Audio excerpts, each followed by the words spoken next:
Greetings, you beautiful cosmic blueberries. I am Penguin Pete, your host for Penguin Pete Plays, and we are playing Book of Hours. And we're going to start a brand new run. I have completed this game to one of its possible endings before. And don't get me wrong, I love Weather Factory's games. I played Cultist Simulator before this. I'm also playing Book of Hours without the House of Light expansion pack. There's so much stuff in this game already. I'm still learning it, and really it's got tons of replay value in its own. But I understand this game isn't for everybody. I see a lot of people online expressing frustration with how unintuitive the interface is, but also this is a game for people who want to explore, who like to explore and experiment. It is forgiving. It also gives you a whole lot of hints. The game does tell you should read everything, and yes, you should. It's a great interactive fiction game, but it still gives you a whole bunch of other hints too. It makes things easier for you than you might expect at first. But for now, let's just get you through your opening. The idea is that you've been hired as a librarian, but you were on your way here and you shipwrecked, and now you washed up on the shores of Brandcrag, I believe it's called. And so what do you do here? Okay, so you have like amnesia, but you have a journal that washed ashore with you, and you're gonna, okay, all right, let's do some storm. Here, I remember of a storm, but there we are. All right.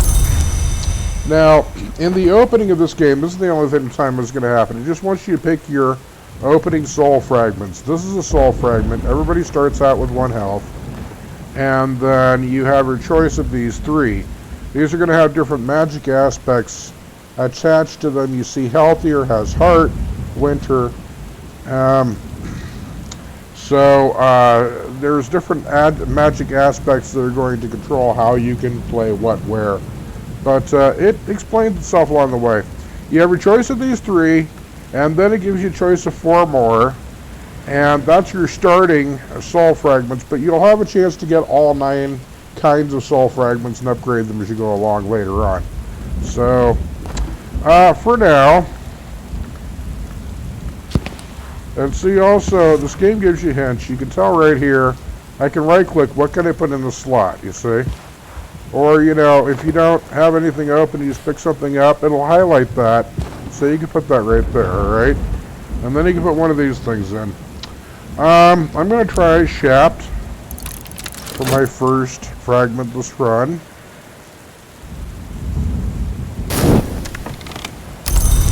And see those other 2 disappear. And then I'm going to try Whist.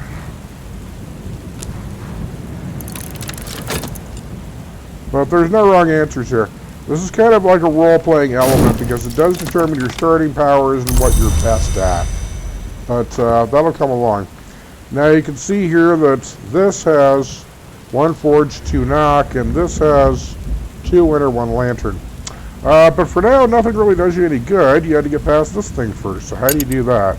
Well, you have a new talk verb coming in. These are your 2 verbs. You just have a consider verb, an examine, a read verb, and this is just talk and negotiating with people, hiring people, etc. So my purpose here is to just do a light kind of introduction tutorial, and for those players who are really not used to the Weather Factory way of doing things. Alright, now when you click on that, it even says help at the top of the title, so that's telling you it's you to call for help, alright? You're on the beach, so you yell for help, and then you'll get somebody's attention. Passing sailor, it's always the same guy. This is just the game opening there. Okay. Now it'll also tell you things like when you click on an empty slot, what does it need? It'll give you this symbol there, and you see when I click on this card, it also has the same symbol right there. So that tells you that goes there.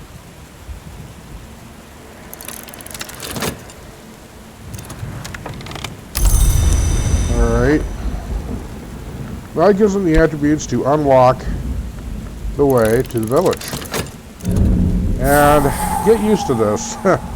there's going to be a lot of this unlocking business going on. You have to unlock things in every which way, and a whole bunch of the game is hiring assistants and getting them to help you. This is Mr. and Mrs. Kiln's residence. This is the Reverend over here, and this is the blacksmith over here. That's your 4 town residents that you can hire. They all have different aspects. Here is the pub where you can do a whole bunch of stuff, including hire more workers.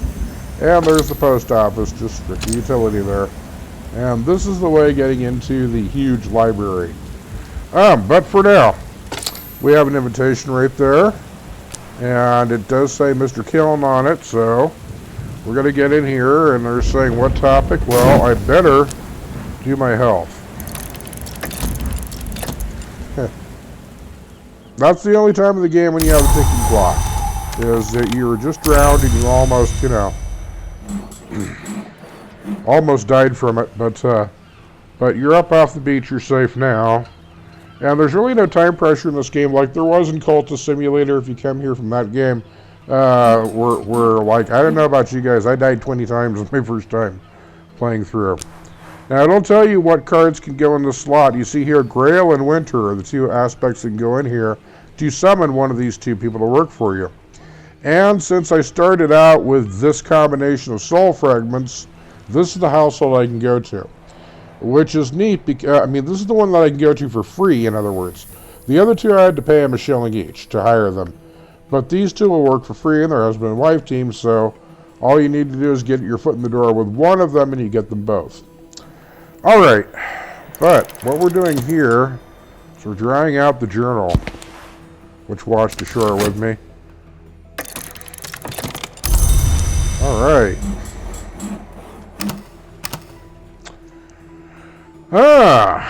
Now then. I never see this covered in any tutorial, but for the game, but maybe this is a secret, I don't know if I stumbled on it. But when you drop your journal at the counter at the post office, they'll give you money for it. Money helps. Money, you can use it to buy little favors, hire people, etc. So, let's see here.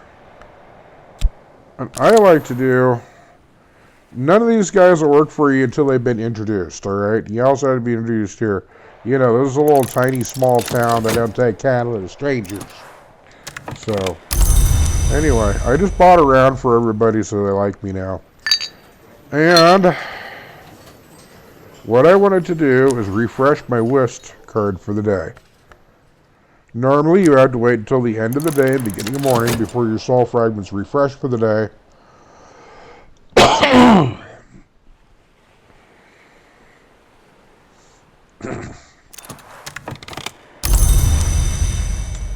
Alright.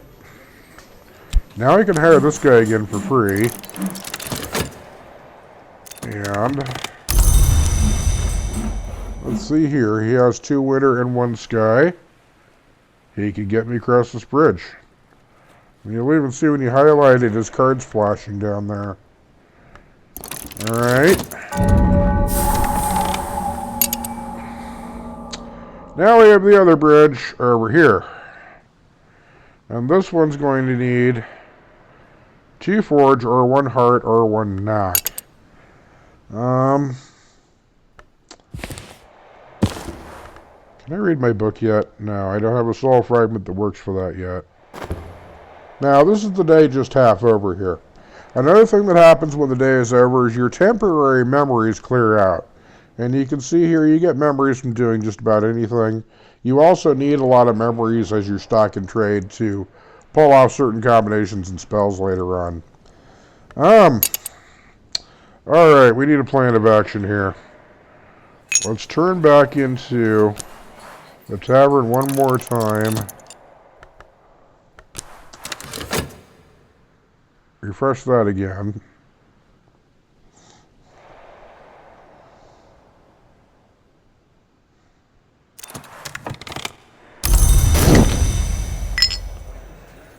Alright, now I've got this guy here.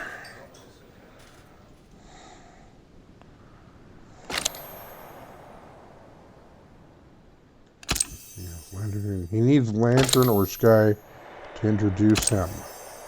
If I do that, he also has knock. And that can get me through here. Alright, so I can do that. I'm going to summon him. Mr. Killen's the winter guy. Mrs. Killen has Grail and Heart. But this guy can get me in the door with this guy. And the first time you talk to him, you get a memory from it. So that's whenever you discuss anything with Reverend Timothy. Alright.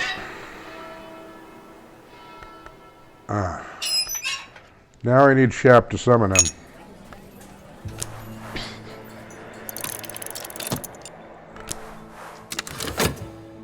This game uses weird British money, by the way, so... Alright, that was a waste because it's now night. It's going to be nighttime. Yeah, nobody's going to work for you after night in this game. So, alright. We're on a day and night cycle anyway. Alright, let's just go ahead and let the first day conclude. Poof! Alright. Another thing that happens at the beginning of the day is you get a weather card that will tell you how the weather is today. It's cloudy, and you can see the seasons up here. This is spring, and it's dawn. Okay, now that it's morning, I can get this guy, but he doesn't work for free. I had to put money in there. Alright. And, finally, unlock.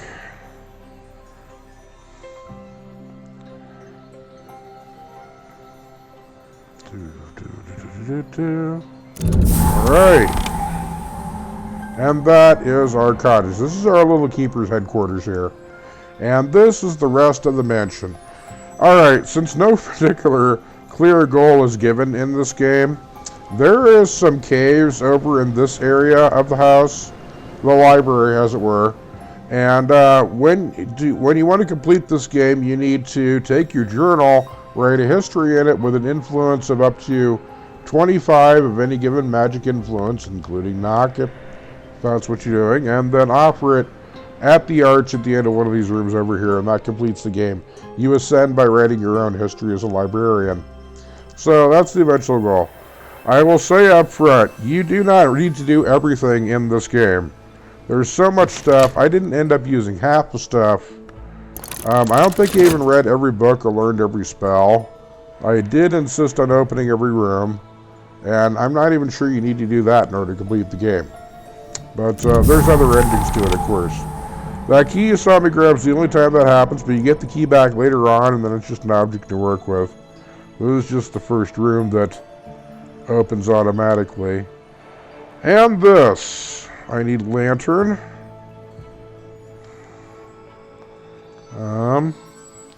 Wait, I don't think I have. What else do we got? Forge. Forge. So I need lantern dude to introduce me to Forge. Okay. Wait a minute. You had to be careful you don't accidentally hire somebody too. Although if I did,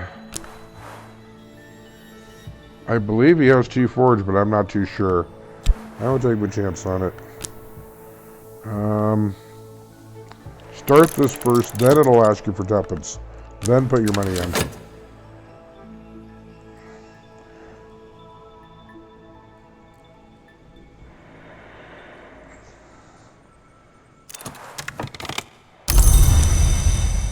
Alright.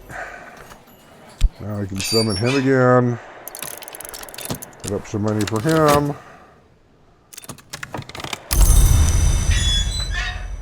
And run this right in there. Now you can drag these guys out and it'll show you which room you can open too. This one over here also takes 2 lantern. However, that's a big old cloistered garden and there's really no use for it right now.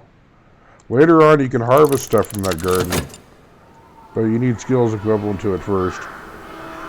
Now this whole library is filled not only with books, with rooms, with chambers, there's workstations, there's desks. Here's your first desk, and you can use desks to read books at, or even concoct spells with skills by conjuring things. And yes, we also have a few books accumulating here. All right. One thing, however, that I would like to do is send a reply to your trustees.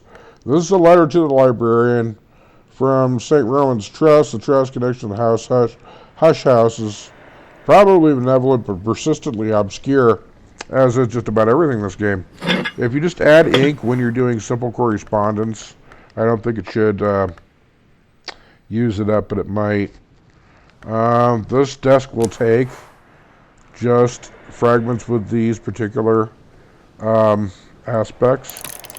Each desk is different, though. And there's like a dozen different desks in the house. Alright, this is in an envelope now, so it's ready to post. Whee! And the sooner you reply back to the trustees, the sooner they'll start sending you funds.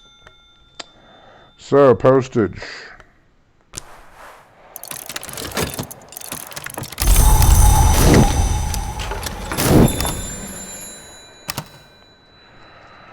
Alright, we've come quite far in the world. And, that's basically our first, we'll call that lesson 1. Lesson 1 is just to get you started, just to get you this far. You have books that you can read by popping them in here, putting in a soul fragment. You can read books at desk by using that. We'll cover all that later. I am considering trying to make a speed run of this game this time, so, I don't know if I can pull that off, but won't it be hilarious to see me fail? Stay tuned.